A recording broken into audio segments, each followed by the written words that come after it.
Christmas and its origins. Christmas is another one of those old traditions that has changed and evolved over the centuries.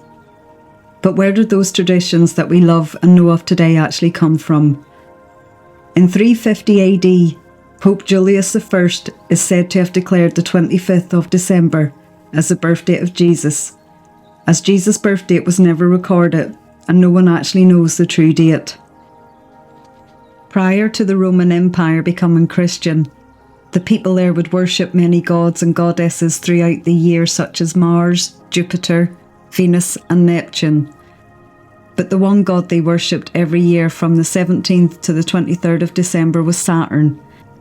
Saturn was the Roman god of liberation, abundance, agriculture, prosperity and peace.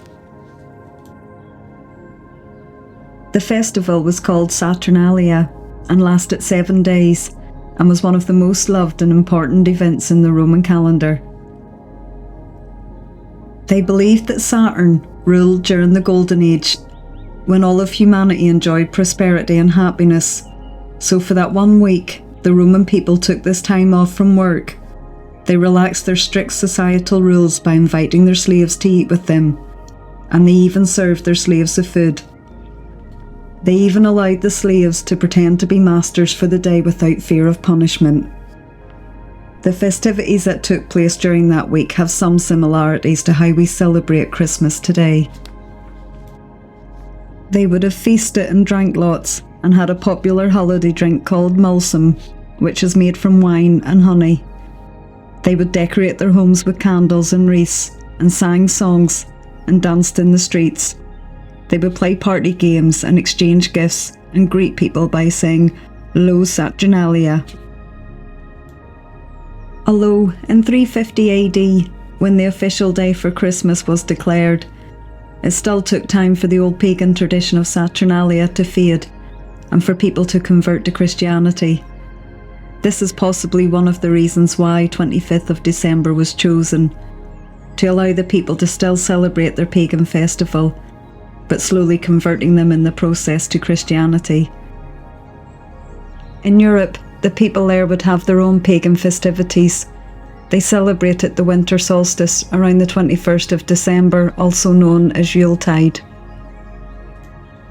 The winter solstice is the shortest day where the sun stands still in the sky before it starts to change direction again, becoming closer to the northern part of the earth, where the days start to become longer and the earth slowly starts to warm up again, ready for the spring harvest time. This was a time for rebirth and reflection, and also to set good intentions for the following year. This tradition started on the eve of the winter solstice and lasted 12 days, which marked the start of the new year. During this time, they would take time off to feast and celebrate with the people they love. They would light candles and bonfires to symbolise the return of the sun on the earth. They would sing and dance and decorate their homes with greenery such as holly and mistletoe, as these were the plants that thrived and survived during the harsh cold months.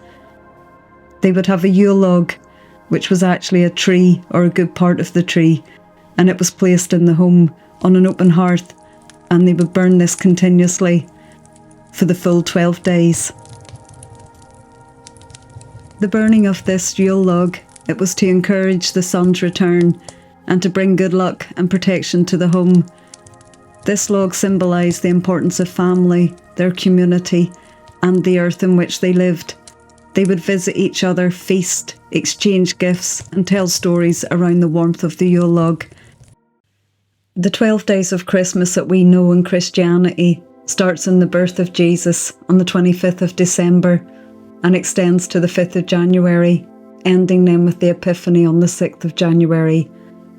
This day marks the end of Christmas, but is the celebration of the manifestation of Jesus Christ to this world, his baptism and the visitation of the 3 wise men that came from afar to witness the Son of God and to honour his birth by bringing precious gifts of gold, frankincense and myrrh.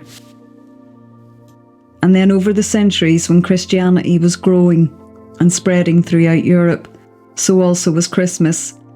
In medieval England, they would celebrate the whole 12 days of Christmas by again relaxing the rules and allowing this time off work. They would eat and drink and have fun, as well as going to church to celebrate the birth of Jesus. But it wasn't until 1223 that St. Francis of Assisi made the first nativity scene by being inspired by his visit to the Holy Land a few years earlier. He said he was guided to make this to help inspire the people on the true meaning of the birth of Jesus, and how a child from God was born humbly in a manger, with only straw and without the luxuries of wealth and comfort. St. Francis said Christmas Mass on the 24th of December, 1223 in a cave in Italy, and the townsfolk flocked to see the first live version of the Christmas nativity scene. The scene had a manger, hay, an ox and a donkey. Fires lit the dark scene, and the people held candles and lanterns. A miracle was said to have happened that night. A real child appeared on the hay in the manger, and St. Francis embraced the child, holding him close to his chest. Other miracles were said to have occurred from that beautiful night. The hay that held the child was found to have miraculous healing qualities, and that if a piece of the hay was placed on a sick animal, or a woman having a difficult childbirth, they were cured.